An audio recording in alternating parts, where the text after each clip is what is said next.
परम सच्चिदानंद घन आनंद समुद्र, प्रेम समुद्र, ज्ञान वैराग्य भक्ति ऐश्वर्य अनंत शक्तियों के स्वामी प्रभु श्री कृष्णचंद्र जी करुणा करके ऐसा अमृतमय उपदेश कर रहे हैं। यदि हम श्रद्धा विश्वास पूर्वक श्रवण करें, एकाग्रता पूर्वक मनन करें और इसे अपना लक्ष्य बना लें, अपने आचरण में उतारें, तो वास्तविक जो परमानंद है, जिस सुख की खोज हम अनंत जन्मों से कर रहे हैं, उसका हमें अनुभव हो जाए, हम उसकी प्राप्ति कर लें। सबसे बड़ा भ्रमात्मक स्वरूप यह है कि हम रोज सुनते हैं, रोज कहते हैं, चलने का उत्साह भी रखते हैं, पर हम चलते नहीं हैं। हम विषय सेवन, शरीर में मैंपन, शरीर संबंधियों पर ममता, इसे त्याग नहीं पाते। इसे त्यागना ही हमारा चलना माना जाता है। इस मार्ग का चलना तभी माना जाता है जब शरीर में मैंपन, भोगों में सुख बुद्धि, शरीर संबंधियों में ममता, इसका जितना आप त्याग करते जाएंगे उतने ही आप प्रिया प्रीतम के नजदीक पहुंच रहे हैं। सारे सिद्धांत इसी मायाकृत बंधन के नाश के लिए हैं। ये पर्दा हटा कि झांकी होने में देर नहीं लगेगी। और अहोभाग्य कि हमें प्यारी जू ने सतमार्ग पर चलने के लिए बहुत बढ़िया विधान बना दिया है। ब्रज 84 कोश भूमि ये कोई तीर्थ नहीं है, ये प्रभु का निज घर है। अनंत ब्रह्मांडों में अनंत जीव हैं, उनमें से कुछ के सौभाग्य हैं जो इस पावन ब्रजरज का सेवन कर पाते हैं। ब्रजरज वो महान शक्ति संपन्न वस्तु है जिसका सेवन करने मात्र से हृदय रजोगुण से रहित होकर भगवदानंद की तरफ प्रवाहित होने लगता है। पर असाधन रहित होकर के सेवन करे। यदि भगवद विरोधी आचरण करते रहोगे तो रजरानी का प्रभाव आपके अनुभव में नहीं आएगा। अहोभाग्य, हमें इस ब्रज भूमि में, वृंदावन में सत्संग मिल रहा है, नाम जपने का, गुण गाने का अवसर मिल रहा है। अब चूक नहीं, प्रमाद नहीं, आलस्य नहीं। अगर प्रमाद और आलस्य और चूक हो गई तो ऐसा सहयोग बार बार नहीं मिलता है। बड़े बड़े संत महात्मा मांगते हैं, संत महात्मा, औरों की तो बात जाने दो, कहते हैं अहो हरि वेहू दिन कब ए हैं, जा दिन में तजी और संग सब, हम ब्रजवास बसे हैं। अहो हरि वेहू दिन कब आए हैं। हे हरि, वो कब हमको ऐसे दिन प्राप्त होंगे, ऐसा सौभाग्य प्राप्त होगा जब अन्य सब संगों का त्याग करके केवल आपके प्रेमी जनों का संग करते हुए ब्रजभूमि में हम वास करेंगे। देख लो कैसे ब्रजभूमि में वास करना है कह रहे हैं और संग सब तज, ये शर्त है। वृंदावन ऐसे रहे मनो चिन्हारो नाही, मानो किसी से हमारी पहचान ही नहीं होनी चाहिए, किसी से पहचान बनाने नहीं आए इस भूमि में। इस भूमि में प्रिया प्रीतम से पहचान करने आए हैं, पूर्व पहचानों को मिटाने के लिए आए हैं, पूर्व स्मृतियों को विस्मृति के गर्त में डालकर प्रिया प्रीतम की स्मृति में डूबने आए हैं। यहाँ हमको अब किसी से पहचान नहीं बनानी है, यहाँ हमें किसी का संग नहीं करना, हम तो प्रिया प्रीतम के संग के लिए यहाँ आए हैं, प्रिया प्रीतम की स्मृति के लिए आए हैं, प्रिया प्रीतम के लिए रोने के लिए यहाँ आए हैं, प्रिया प्रीतम के तड़पने के लिए यहाँ आए हैं। उनका नाम लेकर उनके लिए हमारे हृदय में व्याकुलता तड़पन हो।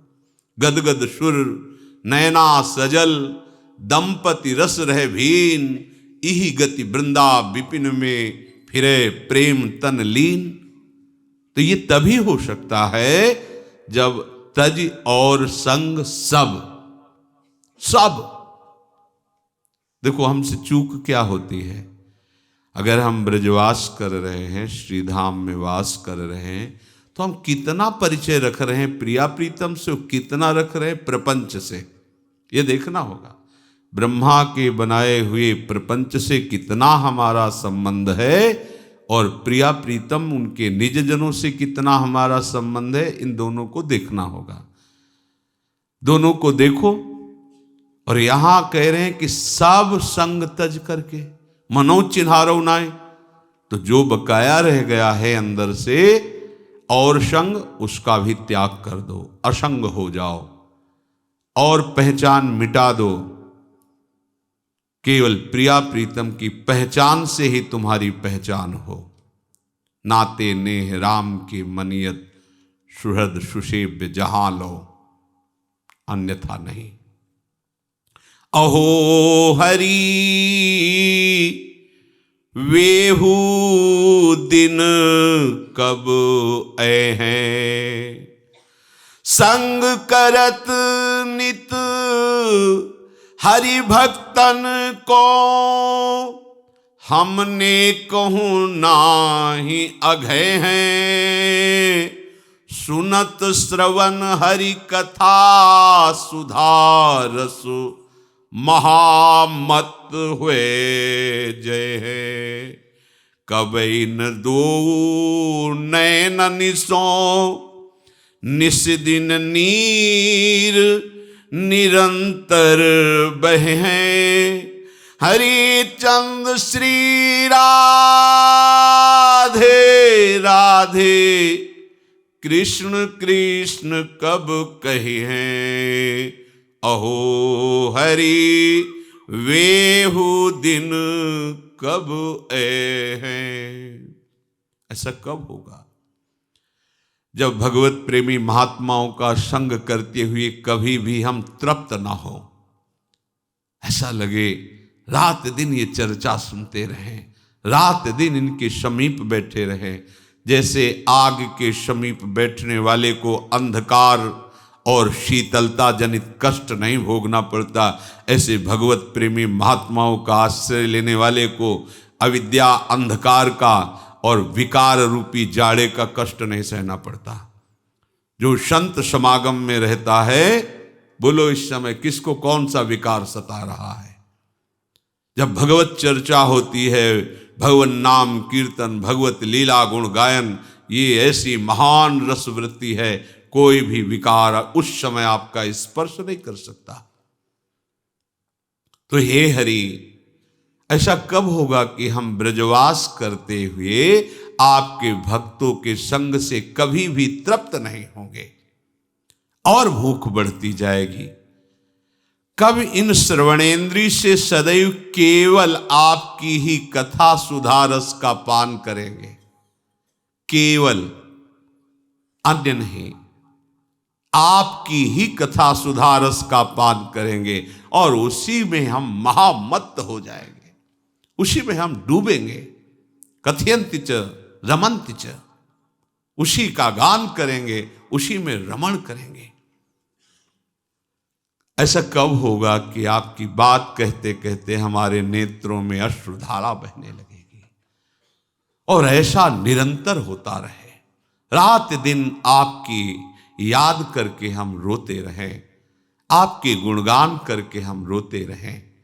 हे प्रभु, कब ऐसा होगा कि जिह्वा से राधा राधा कृष्ण कृष्ण हर समय आप युगल सरकार का नाम उच्चारण करते हुए इस ब्रज भूमि में वास करेंगे। इससे बड़ा कोई सुख नहीं है, और वो सुख हमें प्रभु ने दिया, अहेतु की कृपा से दिया।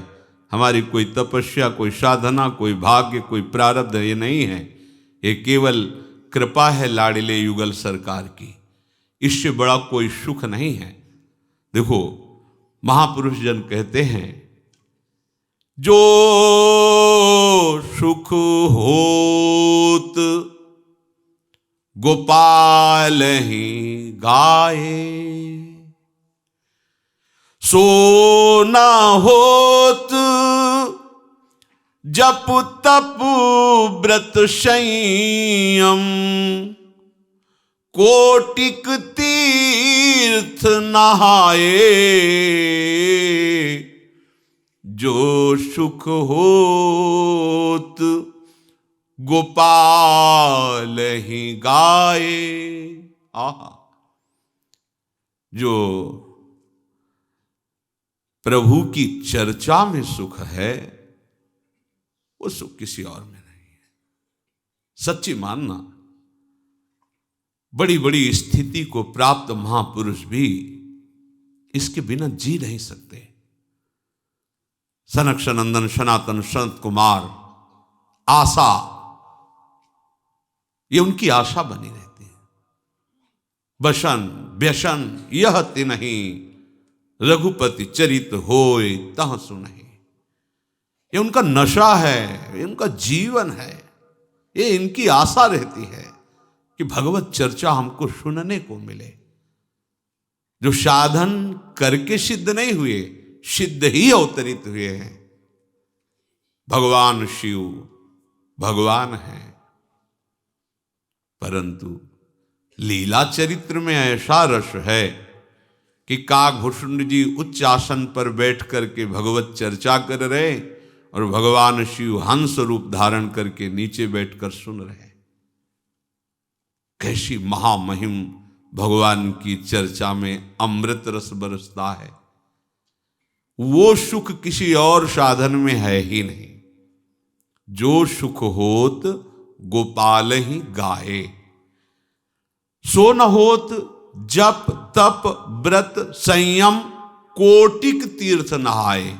करोड़ों तीर्थों का अवगाहन, बड़े बड़े व्रतों का अनुष्ठान, बड़े संयम नियम, बड़ा जप तप, इससे वो सुख नहीं होता जो प्रभु की लीला चरित्र गायन से सुख होता है। सीधे लीला में प्रवेश करा देता है, महामोह का नाश करके सीधे भगवत साक्षात्कार की योग्यता ये भगवत चरित्र श्रवण से हो जाती है। बड़ी महिमा है सत्संग की। रत्नावती जी ने और कोई साधन नहीं किया था। दासी के श्री मुख से निकले हुए बिहारी बिहारिन के जस का श्रवण करके भक्त भूप पदवी पे विराजमान हो गई। ब्राह्मण पत्नियां, यज्ञ पत्नियां, वो कोई और साधन नहीं, केवल वृंदावन की मालिनी के द्वारा श्री लाल बिहारी की रूप माधुरी का श्रवणेन्द्रिय से पान करके बावरी हो गई। दर्शन की भारी व्याकुलता और साक्षात्कार प्राप्त किया। ये एक महामहिम स्वतंत्र भगवत चर्चा का प्रभाव है कि बिना किसी अन्य साधनों के भी यदि इसी चर्चा को गाया जाए, सुना जाए और इसी के चिंतन में रहा जाए तो बहुत शीघ्र भगवत साक्षात्कार हो जाए।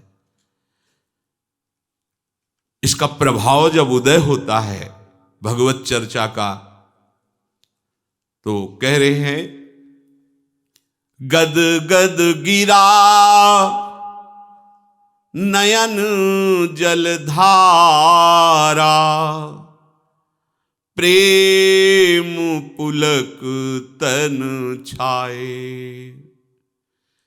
तीन लोक सुख तृण सम लेखत, नंद नंदन उर आए, जो सुख होत गोपाल ही गाए, जो सुख होत गोपाल ही गाए। भगवत चर्चा का प्रभाव सीधे प्रेम योग कंठ भर आता है। प्रभु की बात करते करते ऐसा हृदय द्रवित होने लगता है, नेत्रों से अश्रुधारा प्रवाह होने लगती है, तन पुलकित हो जाता है। तीन लोक का वैभव सुख सब तृण के समान हो जाता है जब प्रभु हृदय में प्रकाशित होने लगते हैं।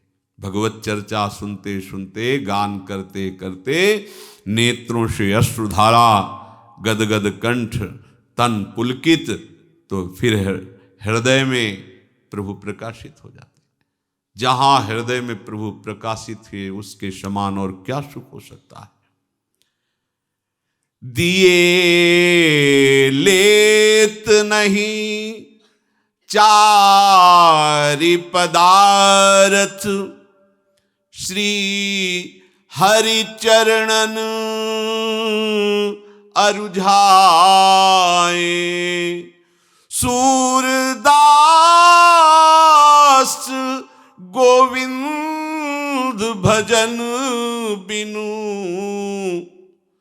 चित नहीं चलत चलाए, जो सुख होत गोपाल ही गाए।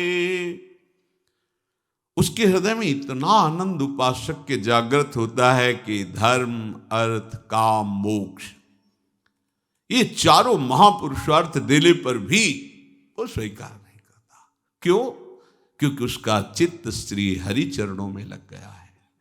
सूरदास जी महाराज कहते हैं, गोविंद के भजन में ऐसा चित्त डूबने लगता है कि वो चित्त को हटाना भी चाहे तो अब हटाने की सामर्थ्य नहीं रह गई। ऐसे भजन में डूबने के लिए हमें पूरा संयोग प्राप्त हो गया।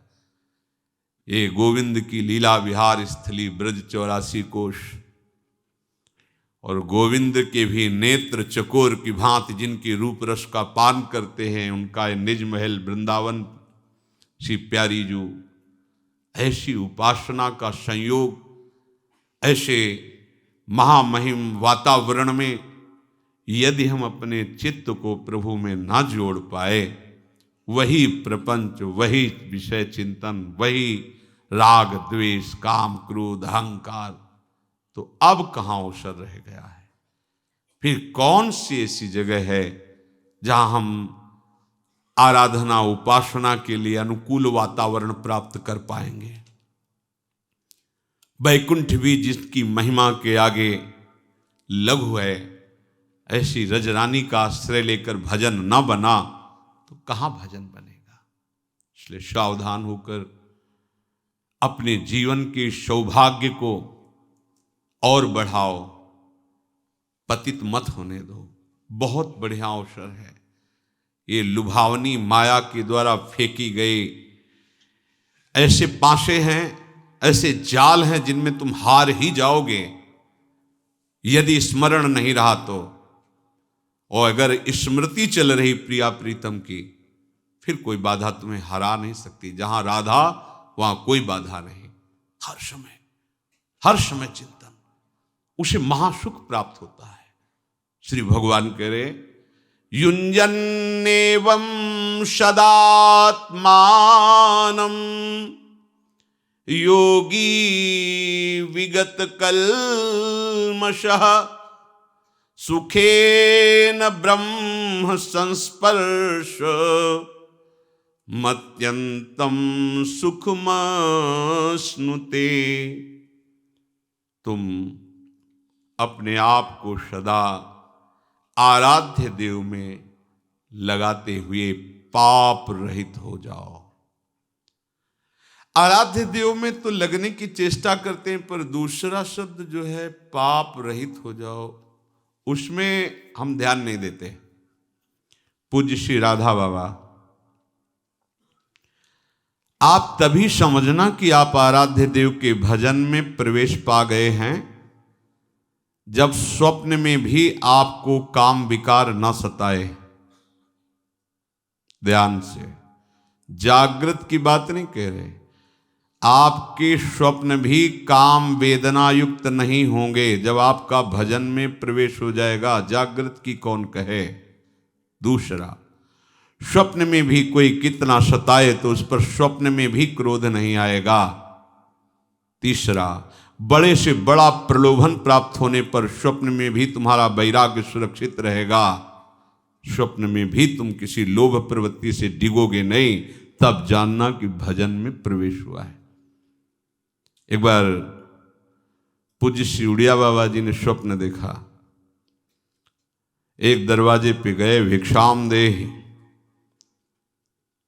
बहुत सुंदर नवयुवती स्वर्ण आभूषणों से अलंकृत स्वर्ण की थाल लिए और उसमें बड़े रत्न आदि।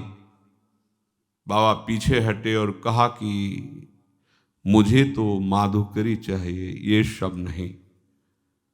हटने लगे तो देखा कई घरों से ऐसी सुंदरियां निकलकर आसपास से घेर लिए। बाबा भागे, आंख मूंद करके भागे, और जब बहुत दूर निकल गए तब आंख खुली उनकी, तो देखा ये तो स्वप्न था। तो शांति मिली कि चलो, स्वप्न में भी मन ने प्रतिग्रह स्वीकार नहीं किया, मन में कहीं किसी सुंदरी के प्रति आकर्षण नहीं हुआ। जो राधा बाबा कह रहे समझो, तब माना जाएगा कि आपका भजन में प्रवेश हुआ है, आप निष्पाप हो रहे हैं जब स्वप्न में भी आपको काम वेदना परास्त न करे। स्वप्न में भी आपको सताया जा रहा है पर क्रोध नहीं आया। स्वप्न में भी आपको संपत्ति दी जा रही पर आपको लोभ नहीं आया, तब माना जाएगा कि भजन में प्रवेश हुआ है। समझो भजन क्या चीज है। जीवन आपका प्रभु के लिए है, इसलिए आप आत्म प्रवंचना मत करो। श्री कृष्ण के सौंदर्य के आगे साफ धूल धूसरित है, इसलिए किसी भी स्त्री पुरुष के सौंदर्य की तरफ मत देखो। पूज्य श्री राधा बाबा के वचन। ये मलिनता की गंध भी तुम में न रह जाएगी, तब तुम श्री कृष्ण की रूप माधुरी का पान कर पाओगे। कोई आकर्षण न रहने पाए, इसलिए संभालो। ये इधर उधर ताक झांक के तुम्हारा ही पतन कराने के लिए माया तुम्हारे नेत्रों में बैठ के कर रही। सावधान, कोई यहां देखने लायक नहीं है। अगर देखने लायक है तो प्रभु है। जनक जी की वाटिका में पुष्प संचय करने के लिए, गुरु सेवा के लिए प्रभु श्री राम लखन जी गए हुए थे। उधर जानकी जी गई थी देवी आराधना के लिए, तो एक सखी पुष्प लेने गई थी। उसने जे ही प्रभु को देखा, ऐसी प्रेम दशा उत्पन्न हुई, अश्रु प्रवाह, विकलता। भाग के आई जानकी जी और सखी, क्या हुआ तेरे को?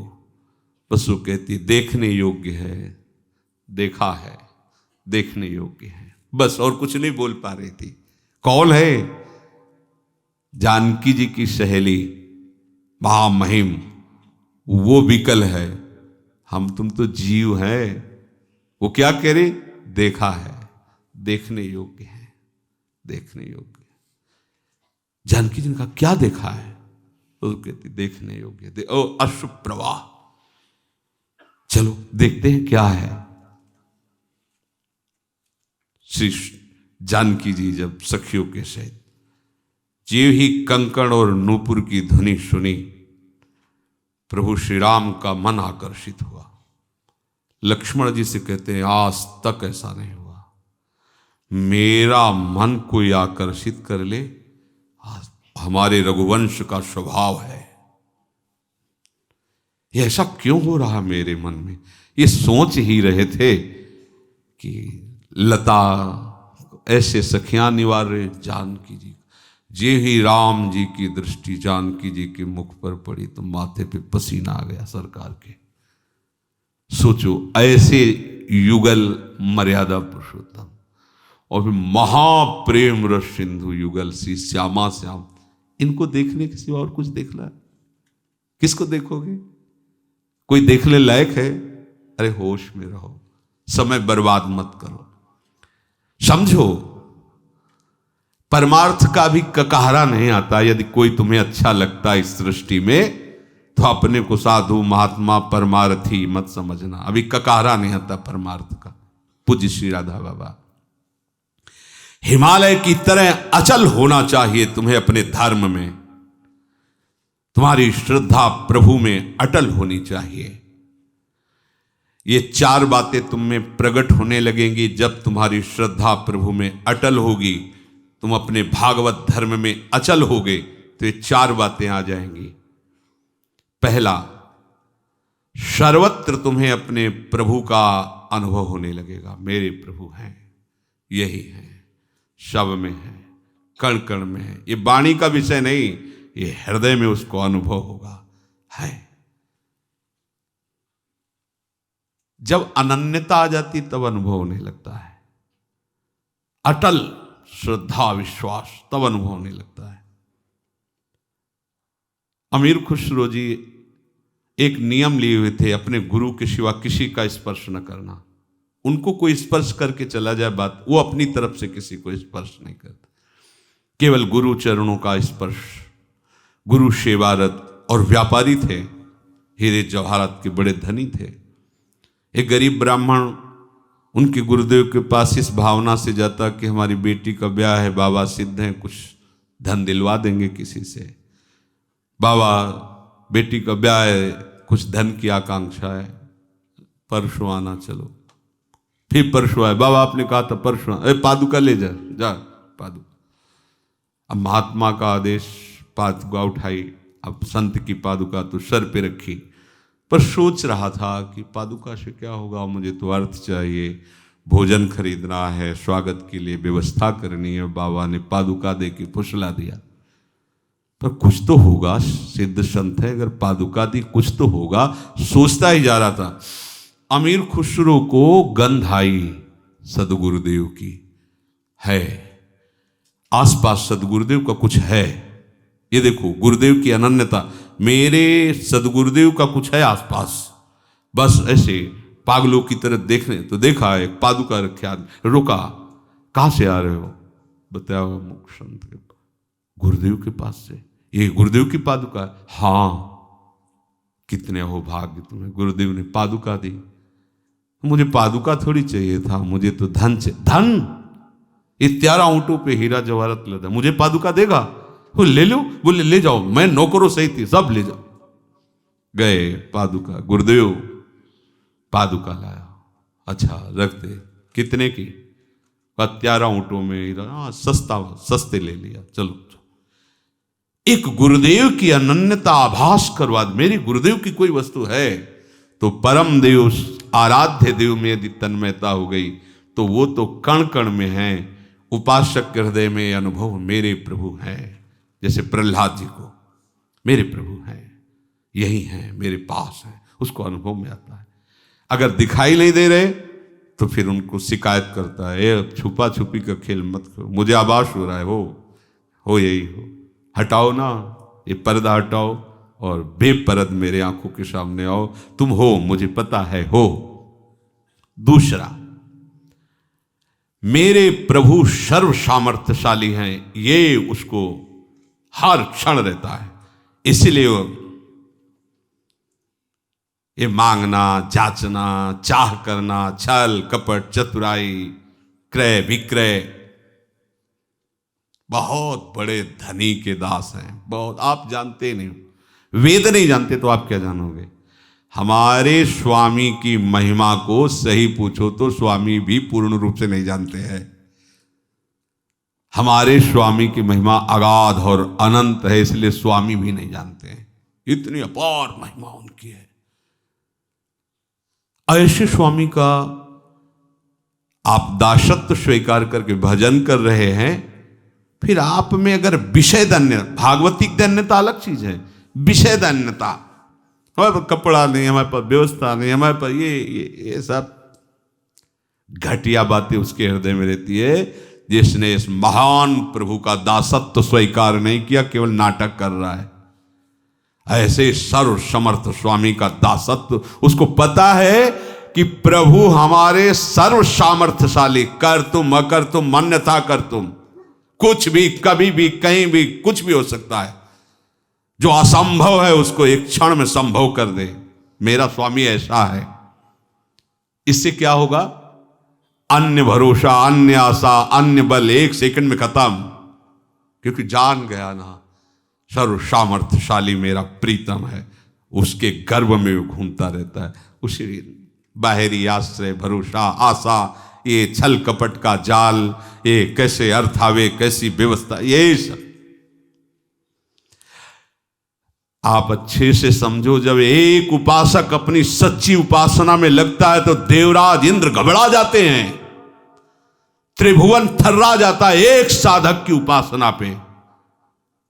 फिर आप इतने साधक उपासना कर रहे हो, आपको सोचना पड़े भोग के लिए, आपको सोचना पड़े व्यवस्था के लिए, तो आप कहां हो? सोचो आप कहां हो? एक तपस्वी, एक उपासना में रत उपासक जब हिल जाता है त्रिभुवन, आप हो क्या? आप हरि के दास हो, महामहिम त्रिभुवन पति, अखिल ब्रह्मांडों के मायाधीश के सेवक हो। तुम समझते क्या हो? घटिया बात नहीं रहनी चाहिए। नहीं, बिल्कुल सच्ची बात हृदय में बैठा लो तो बादशाह बन जाओगे। बिल्कुल नहीं, सिंह का बाना रखकर भेड़िए की चाल मत चलो। नहीं, बिल्कुल नहीं। प्राण निकल जाए, स्वामी के दासत्व पर फर्क नहीं पड़ना चाहिए। आप किनके दास हो? विषय दास हो, ईश्वर्य दास हो या हरिदास हो? हरिदास हो तो फिर सब विषय ईश्वर तुम्हारे चरणों में लुटता घूमेगा। तुम समझो अपने को कौन हो, हरि के हो। फिर क्या एक सकामता, एक कामनाएं, ये रोना धोना विषय के लिए क्या क्या हो? अपने प्रभु की सर्व सामर्थ्यता का उसे ज्ञान हो जाता है, मेरे मालिक कैसे हैं। अपार सामर्थ्य प्रभु में। सोचो, आप जरा सोचो, एक एक तत्व की तरफ सोचो।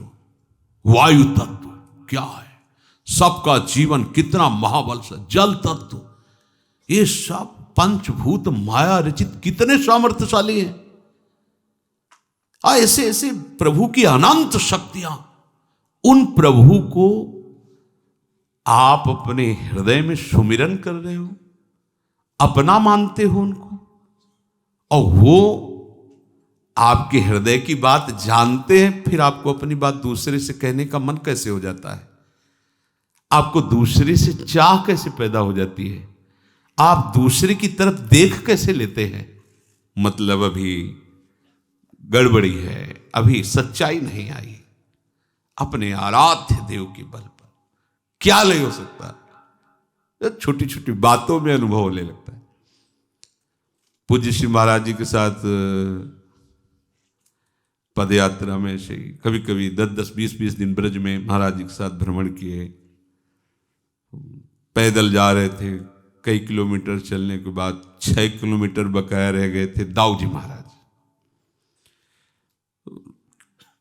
शरीर बहुत वर्षों से इस रोग से पीड़ित, तो चला नहीं जाता तो खड़े हो जाया जाए महाराज जी, कोई गाड़ी में बैठ लिया। 6 किलोमीटर भी नहीं, चलते रहो, कोई गाड़ी मिल ही जाएगी, बैठे खड़े होके क्या हो। तो महाराज जी ऐसा थोड़ी होगा कि कोई आएगा और कहेगा कि गाड़ी खड़ी की कि आओ महाराज बैठ जाओ और चलो, अपने को खड़े होना पड़ेगा ऐसा। महाराज जी मुस्कुरा दिए, चलो। आपसे सत्य कहते 2 ही 4 मिनट हुए थे कि एक कार वाला आया, बगल शीशा हटा, कहाँ जा रहे हो महाराज? दाऊ जी, हाँ वहीं चल रहे, दरवाजा खुला, आओ बैठ जाओ। चल महाराज जी हमारी तरफ देखे, मान गए महाराज जी, ये बिल्कुल एक छोटी सी बात है, एक छोटी सी बात। हमारा प्रभु सर्वज्ञ सर्वशक्तिमान, वो कैसी बात कर, भक्त चाहे और स्वामी कैसी बात कर। अरे वो ऐसे दुलार करते, अनंत माताओं को वात्सल्य लिए। आप अपने स्वामी के सिवा किसी की तरफ मत देखें। किसी की चाह, किसी का आस, किसी का बल, किसी का भरोसा आपने कलंक लगा दिया शरणागति में, बिल्कुल नहीं होना चाहिए। तीसरा, सर्वज्ञता। मेरे आराध्य देव सर्वज्ञ हैं। कहां कब क्या हो चुका है, कहां कब क्या हो रहा है, कहां कब क्या होगा, तीनों ज्ञान हर समय प्रभु के सामने रहते हैं, हर समय। ऐसे सर्वज्ञ हमारे स्वामी हैं। अब हमें तो नहीं लगता कि हमें किसी दूसरे का सहारा लेना पड़ेगा अपनी बात जनाने के लिए। वो सर्वज्ञ, उनको पता है कब क्या कहां हुआ है, क्या होगा, क्या हो रहा है, सब उनको पता है। त्रिकालज्ञ, सर्वज्ञ। चौथी बात, प्रभु अत्यंत प्यार करते हैं हमको। ये उस उपासक के हृदय में आ जाता है, अनुभव होता है। ये बात करने के बाद हमको प्रियाजू कितना प्यार करते हो, अनुभव होता है। एक एक वृत्ति अनुभव में, ये प्रियाजू के, ये देखो प्रियाजू ने बुलवाया, ये प्रियाजू ने ऐसा, वो एक एक वृत्ति। अब चित्त की वृत्ति अगर एक भी उदय हुई, वो प्रियाजू से ही उदय होगी, अहंकार से नहीं, प्रकृति माया से नहीं। वो प्रिया, क्योंकि प्रियाजू की शरणागत है। प्रभु के प्रति जहां ये भाव आया कि प्रभु मुझे बहुत प्यार करते हैं, अब वो निर्भय हो गया, काल से भी नहीं डर सकता।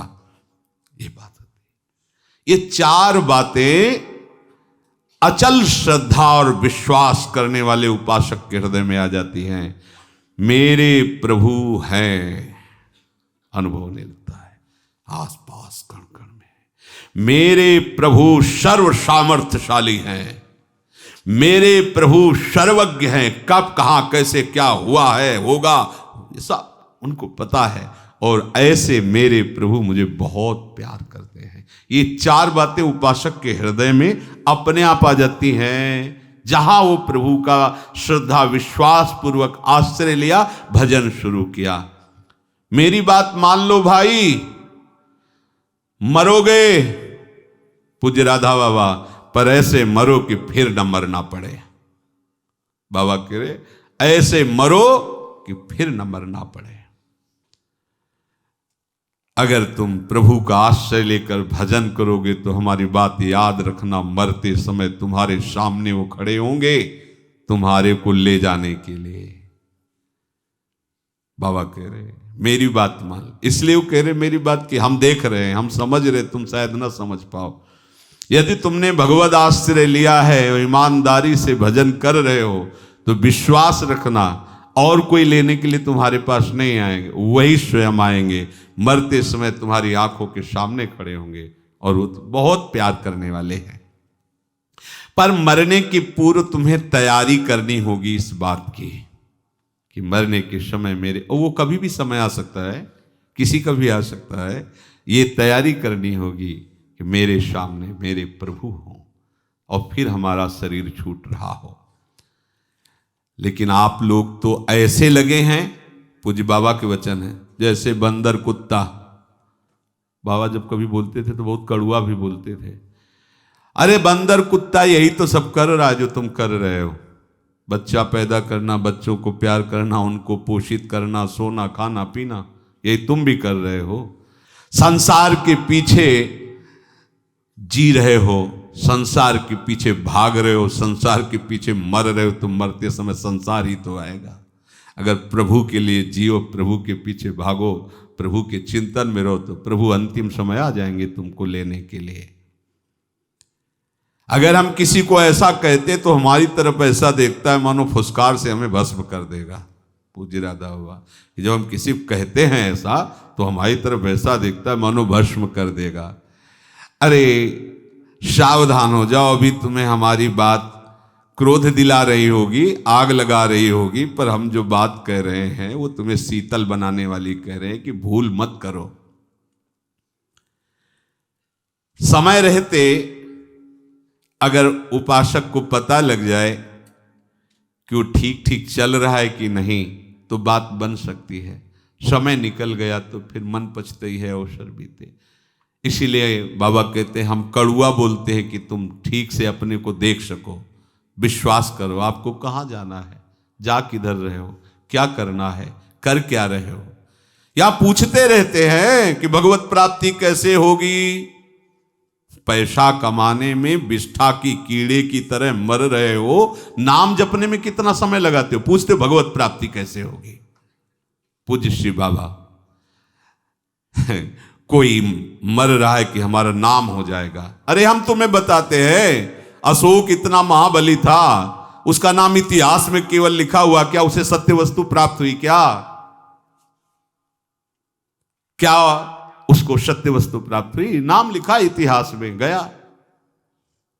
तुम मानो चाहे ना मानो, तुम्हारे मानने ना मानने से यहाँ कोई फर्क नहीं पड़ने वाला। आग के पास जाओगे तो पैर जल ही जाएगा, चाहे समझ के जाओ या बिना समझ के जाओ। धर्म बदलता नहीं है, धर्म शाश्वत होता है। इसलिए शैली बदलो अपने भजन की। ये डगमगाने वाली शैली से मत चलो। जो विषय आया उसमें गिर गए, फिर खड़े हुए, फिर चले, फिर विषय आया, फिर सावधान हो। प्रभु का सनातन नियम है कि जो आस्तिक है, एक बार जान लिया है गलती हो गई, दोबारा गलती नहीं होनी चाहिए। समय हमारे पास नहीं कि बार बार गलती हम करते रहें और क्षमा मांगते रहें। आते हैं हमसे कहते हैं कि कैसे भजन होगा, कैसे भगवत प्राप्ति होगी। पूज्य राधा बाबा के वचन, डरो कोई भी सिनेमा नाटक जो तुम देख रहे हो उसमें रजोगुण के परमाणु हैं, उसमें काम के परमाणु हैं। बाबा के शब्दों में, ये छोरा छोरियां ये सिनेमा देखकर, ये नाटक देखकर मलिन आचरणों में उतर रहे हैं। बढ़िया बढ़िया से चाहे जो तुम फिल्म देख रहे हो, उसमें जो वृत्तियों को नष्ट करने वाले गंदे परमाणु भरे हैं, तुम जान नहीं पाओगे। बातें परमार्थ की करोगे, वो आचरण दुराचार का करोगे, उसमें परमाणु भरे हुए हैं। आज हमारे जो नई पीढ़ियां धर्म को नहीं जानती, मनमाना आचरण करे। संतों के वचन थोड़ा कड़ुआ लगता है, पर उसका परिणाम बहुत अच्छा होता है। यज्ञ विस्मयो परिणामे अमृतोपम। पर ये जो बाहरी माया प्रपंच देखने में अमृत जैसा लगता है, इसका परिणाम बहुत बुरा होता है। बाबा कहते हैं 15 सांस पूरी होते होते हमें सब कुछ पता चल जाता है कि कौन क्या है। तुम्हारी नस नस का मुझे पता होता है। हम सबसे कहते हैं तुम मुझे धोखा दे नहीं सकते, पैदा नहीं हुआ मुझे धोखा देने वाला। 35 वर्ष हो गए, स्वप्न में भी कभी हमने कोई विषय विकार नहीं सेवन किया, कभी झूठ नहीं बोला। प्रभु के आश्रित रहे, वो एक क्षण में बता देते कौन क्या है। हम तुम्हें बड़े प्यार से भगवत रास्ता दिखाते जो महासुख का है, और तुम जाके पीछे फिर नौटंकी नाटक फिल्म देखते हो, तो हमारी बात का क्या असर होगा? सत्संग भी सुनते हो और जाकर वो भी सब देखते हो, तो क्या असर होगा तुम्हें हमारी बात का? और याद रखना, दुर्लभ देह पाए हरिपद भजू, करम बचन और जीते। इसमें अगर नहीं रहे तो फिर मन पछता ही है, अवसर बीते। प्रभु से जुड़ो भाई, जीवन का रास्ता ठीक कर लो। तुम्हारी सांसें खत्म हो रही हैं, तुम्हें पता नहीं है, बड़ी भारी भूल कर रहे हो। 3 घंटे में कितनी बार तुमने नाम जप किया जब फिल्म देख रहे थे? पैसा लगाते हो ऐसे नौटंकी नाटक, उसमें झूठा है तुम भी जानते हो। 3 घंटे झूठे पे झूठा दृश्य देखने के लिए समय नष्ट कर रहे हो। कर्म वचन मन से इन श्वासों को सार्थक कर लो, श्री हरि का भजन करके। सावधान, ये शरीर का श्रृंगार मत करो। बहुत सावधान, बाबा कह रहे हैं देह राग मत करो, श्रृंगार मत करो। हम कई बार कहते पर किसी को समझ में नहीं आता। भैया रज लगाओ, सूखी रज लगाओ, गीली रज लगाओ, रजोगुण नष्ट होगा, भगवत मार्ग में आगे बढ़ो। ये अहोभाग्य से रज का सेवन करने को मिलता है। ये थैली है, थैली जिसमें मलमूत्र भरा हुआ है। अरे जिनकी आंखों में भगवान है उनको देखने की चेष्टा करो, इस चमड़ी को देखने की नहीं। मुखड़ा क्या देखे दर्पण में। पेट पालते हो, बस संतान उत्पन्न करना, धन कमाना, भोगों को भोगना। मेरी बात चुभती होगी, मर जाओगे हाथ कुछ नहीं लगेगा। अनंत जन्मों से यही करते आए हो, थोड़ा हरि भजन कर लो। छोड़ो भैया ये विषय प्रवृत्ति छोड़ो, ये फैशन कम करो। हम तुम्हें सच्ची बात कहते हैं, तुम सब लोग इस बात के लिए आते हो कि बाबा के दर्शन से कल्याण होगा, तो हम पोद्दार जी की छत में जाकर खड़े होकर कह दे सब लोग दर्शन कर लो अगर हमारे दर्शन से कल्याण होता हो। लेकिन हम सच्ची कहते हैं दर्शन से कल्याण नहीं होगा, हमारी बात मानने से कल्याण होगा। पूज्य बाबा कहते हैं आवश्यकता है जो हम तुम्हें परमार्थ की बात बताते हैं उस पे चलो। एक बात तुम अपने जीवन में उतार लो, भगवद स्मृति हर शास्त्र का, हर संतों का सार है। भजन हर समय भगवद स्मृति। देखो अगर तुम्हारा स्वभाव तुम्हें भजन से अलग करता है तो बार बार प्रयास करो, भजन न छूटने पावे। किसी काम के बहाने, किसी भोग के बहाने भजन को मत छोड़ो। भागवत, महाभागवत ये सब उसी के आगे लगते हैं जो भगवद स्मृति में डूबता है। कोई भी अमंगल, कोई भी प्रारब्ध, कोई भी वासना, कोई भी प्रतिकूलता तुम्हें अशांत नहीं कर सकती यदि तुम भगवद स्मृति में हो। देखो कितनी बढ़िया बात दे रहे हैं संत जन। कुछ भी तुम्हारे ऊपर लागू नहीं होगा, आएगा शरीर में हो सकता है पर तुम्हें अशांत नहीं कर पाएगा। धीरे धीरे स्मृति को बढ़ाते चले जाओ। जो बातें तुम्हारे मन में जानने की जिज्ञासा हो रही, बिना पूछे सब तुम्हारे अंदर ज्ञान आ जाएगा। सगुण साकार क्या है, निर्गुण निराकार क्या है, संसार क्या है, वैराग्य क्या है, भक्ति क्या है, सब कुछ तुम्हारे अंदर आ जाएगा। तुम केवल भजन में चित्तवृत्ति लगाओ। जितने भी हैं सब पर भगवान की कृपा है, मैं अनुभव कर रहा हूं। बाबा कह रहे हैं चाहे कोई दुराचारी से भी दुराचारी हो, प्रभु ऐसे करुणा में सब पर कृपा बरसा रहे हैं। चाहे से पशु पक्षी ही क्यों ना हो, घोर पापी क्यों ना हो, पर उनकी कृपा को केवल वही समझ सकता है जो उनका भजन कर रहा है कृपा सब पर अनुभव वही कर सकता है। नहीं तो सब अहंकार से, देखो हमने ऐसा काम किया, बात बन गई, बात बनाया हरि ने है, तुम अहंकार से देख रहे हो। तुम्हें बनाया हरि ने, तुम अहंकार से उसको पोषण कर रहे हो। बिना भजन के तुम ये नहीं जान पाओगे कि हमारे ऊपर प्रभु की कितनी कृपा है। देखो हमारी बात मान लो, फिर आप देखोगे आपका जीवन कैसे निहाल हो गया। हम तुमसे सच्ची कहते, तुम्हारी हर बात भगवान सुनते हैं, हर बात सुनते हैं, पर वो इसीलिए पूर्ण नहीं करते क्योंकि तुम्हारे लिए उचित नहीं है। वो जानते, सर्वज्ञ, हर बात तुम्हारी सुनते हैं। कोई बात ऐसी नहीं है जो अनसुनी कर रहे हो। आप सच्ची मानिए, आप हठ मत कीजिए अपनी किसी बात को पूरी करवाने के लिए। वो वही बात पूरी करेंगे जिससे तुम्हारा परम हित होगा, परम मंगल होगा। और ऐसा कभी अविश्वास मत करो कि हमारी बात भगवान सुनते नहीं, वो सबकी बात सुनते हैं। पूरी वही करेंगे जिसमें उनको सर्वज्ञ हैं, जिसमें तुम्हारा आगे मंगल होगा। अमंगल होगा वो कदाप पूरी नहीं करेंगे। हम बचपन से इस बात का अनुभव करते चले आ रहे हैं।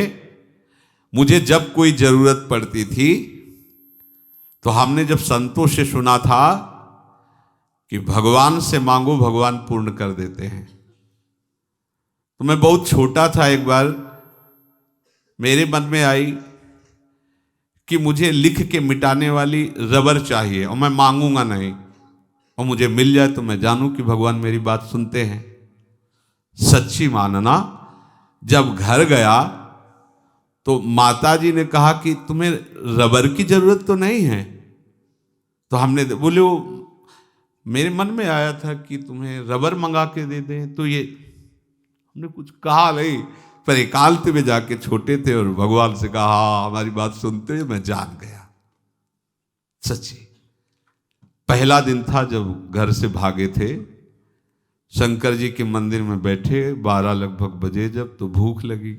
घर में तो बाल भोग भी मिल जाता, हुआ कहाँ बाल भोग। मन में आया कि भोजन कहाँ मिलेगा। अच्छा, कोई ऐसा था नहीं कि मांगने की वृत्ति, घर से सीधे निकले थे, कुछ ज्ञान था नहीं कैसे क्या, कितने दिन भूखे रहेंगे, कैसे कोई भोजन देगा, ऐसी सोच ही रहे थे कि एक आदमी आया। उसने कहा, यहाँ सूरदास बाबा रहते थे, जानते हो? काम तो आज ही आए, हम तो जानते नहीं। इधर उधर घूमा फिरा के कमंडल हमारे पास रखा और डिब्बा स्टील का, ढक्कन खोला तो उसमें लाल लाल दही था। ओए सुनो बच्चा, तुम इसे पी लो। नहीं नहीं, हम ऐसे क्यों ऐसे पी ले, मतलब नया नया पहला दिन था। तो उनका नहीं, उन संत के ले आया था, वो है नहीं, तो हम घर तो लौटा के ले नहीं जाएंगे। तो हम एक लोटा, एक छोटी गीता, छोटी चटाई, वो कुशा की, जैसे किसी के मरने पर वो दी जाती है, जैसे छोटी छोटी आसन चटाई की, वो एक ऐसे चटाई, अपना लोटा निकल, और लीटर 1.5 लीटर होगा मीठा दही, पिया चलेगा। तुरंत विश्वास, वही भगवान शंकर के उस पिंड को हृदय से लगा के, मान प्रभु मुझे विश्वास अब कि आप हमारा निर्वाह करोगे। तब से आप एक एक क्षण आपकी भगवान सुनते हैं, पर हम आश्रय केवल भगवान का, भरोसा केवल भगवान, वो और आपका भरोसा दृढ़ होता चले। पर हम ऐसी बातें मांगते हैं जिससे हमारा मंगल हो, तो बहुत वात्सल्य सिंधु नहीं देंगे वो। हम जहर मांगे तो जहर थोड़ी दे देगी हमारी माँ, नहीं देगी। वो जानती है कि ये अपना हित अहित नहीं जानता। ऐसे ही अनंत माताओं का दुलार प्रभु ले, वो हम हमारा मंगल कैसे होने देंगे। प्रभु की कृपा सब पर है, विश्वास करो, भरोसा करो। तुम केवल भरोसा करो, तुमसे वो सब कुछ करवा लेंगे परमार्थ में जो चाहिए। तुम्हें सत्य प्रतिज्ञ बना देंगे, ब्रह्मचारी बना देंगे, जितेंद्री बना देंगे, भजनानंदी। सच्ची मानो, जितने बड़े बड़े महात्मा अगर हृदय से उनकी बात पूछोगे ना, तो वो यही कहेंगे कि भगवत कृपा से सब हुआ है। ऐसी कृपा हाथ पकड़ के ऐसी चढ़ाई को चढ़ा देती कि पता ही नहीं लगता कि ये चढ़ाई तो हम कभी नहीं चढ़ सकते थे, पर प्रभु ने कैसे चढ़ाई चढ़ा दी। आप एक काम अपनी तरफ से कभी चूक मत कीजिए, निरंतर प्रभु का नाम जपिए, फिर देखिए क्या होता है। जो कुछ आगे सब कुछ हो जाएगा। चाहे कितनी विपत्ति आवे, आप उनसे ही केवल कहिए, दूसरे से नहीं। बाबा कह रहे 42 वर्ष पहले की बात मैं तुम्हें बता रहा हूं, ऋषिकेश में था। मेरे पैर में भयंकर गठिया दर्द था, सत्संग में भी सुनाया था उस समय बाबा का। तो बहुत कष्ट, और मैं कोई दवा नहीं लेता था। एक रात को बहुत पीड़ा हो रही थी, 10 गुना दर्द, पहले से 10 गुना दर्द बढ़ा था। फिर हमें रहा नहीं गया, तो हमने प्रभु से कहा कि इतना दर्द दो जिससे मैं सह सकूं। आप सुन रहे हो ना, इतना दर्द दो जितना मैं सह सकूं। इतना दर्द ना दे दो कि आपका स्मरण छूट जाए, मैं दर्द का स्मरण करने लगूं। तो विश्वास मानना, सामने श्री कृष्ण प्रकट हो गए और उनकी आंखों में आंसू थे, और हमसे कहा कि तुम मुझे इतना निष्ठुर समझते हो क्या? मैं इतना तुम्हें दर्द दूंगा कि तुम सह नहीं सकोगे? फिर हम तुम्हें क्या बताएं, 2 घंटे तक वो हमारे सामने ही विराजमान रहे और हमारे आंखों से आंसू बहते रहे। बस जे ही वो हटे तो पीड़ा कहाँ गई मुझे पता नहीं, अपने आप में सोच उठ करके अपने आप गया, जबकि मुझे लाद के ले जाया जाता था। फिर गया, गंगा स्नान किया, कहाँ गया वो दर्द, बिना औषधि की सब गायब। हमें विश्वास करना है। एक तो कष्ट आवे तो कहो मत, अगर कहना है तो सिर्फ अपने प्रभु से कहो। देखो, आप जैसी भावना करोगे वैसा ही है। आप सोचोगे कि भगवान कैसे प्रकट हो गए, तो सच्ची मानो है, जो है वो तो आप मान नहीं रहे, इसीलिए वो आपको दिखाई नहीं दे रहे है।